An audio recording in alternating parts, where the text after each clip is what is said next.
Ôi là cái ạt kê nhăng vậy hả ôn trẻ ấy mến cất ôn thom mến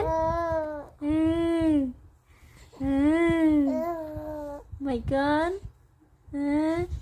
ôn nực papa mến nực ui dễ cho bà mến cất nực nực papa nghịch bạn papa mà cất con này đang ngày cất đi ai đi ai ô ai ai Mario ơi nè mình cái gì đặt papa hả gì là cho ba hả ai ê nè cái ắt kê nhăng vậy hả ây da nè cái ắt tê nhăng vậy ôn trăng lê nhảy cất ôn trăng lê với mẹ mến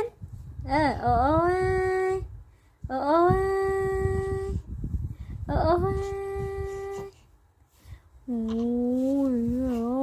tròn chú ai đây tè cất một kẻ này cái cơm lo ba đây nè này cái cơm lo ấy nè ây da